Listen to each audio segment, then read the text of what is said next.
High বন্ধুরা, good morning, Radhe Radhe. তো আজকে তো রাখির অনেক শুভেচ্ছা সবাইকে। আমিও সকালে সব কাজকর্ম সেরে স্নান টান করে আবার ঘুমিয়ে পড়েছিলাম, মুখ দেখেই বুঝতে পারছো। যেহেতু তোমার মাল গতকাল সন্ধ্যাবেলা কমপ্লিট হয়ে গেছে, সকালে আবার দিয়ে যাবে। বৌদিদের ঘরে পূর্ণিমার পুজো হয়েছিল, তার প্রসাদ দিয়ে গেছে। প্রসাদ খেয়ে রেডি হয়ে চলে গেলাম মায়ের বাড়ির দিকে, কারণ আজকে ডান হাতের কাজ, মানে খাওয়া দাওয়া দুপুরের ওইখানে হবে।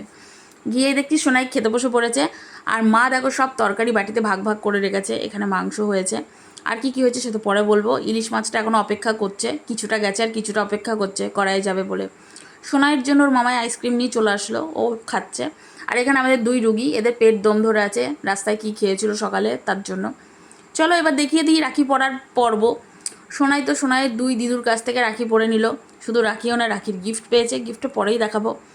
আর এই যে আদর টাদর করে নিল। এইবার হচ্ছে আমার রাখি পরানোর পালা, আমি রাখি পরাচ্ছি। আর এখানে হাসাহাসি হচ্ছিল, তার কারণ হচ্ছে মা বুঝতেই পারেনি যে ভিডিওটা অন আছে কিনা, এই নিয়ে হাসছিলাম আমরা দুই ভাই বোন।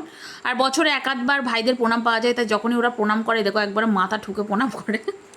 তো চলো দুপুরের লাঞ্চে কি আছে দেখিয়ে দিই। ভাত, এখানে হচ্ছে চাল কুমড়োর ঘন্ট মুগের ডাল দিয়ে নিরামিষ তরকারি, আর এখানে আছে ইলিশ মাছের তেল। আমি তো ইলিশ মাছ খাই না কাটার ভয়ে। এখানে ইলিশ মাছ করেছিল কচু দিয়ে, সর্ষে বাটা দিয়ে।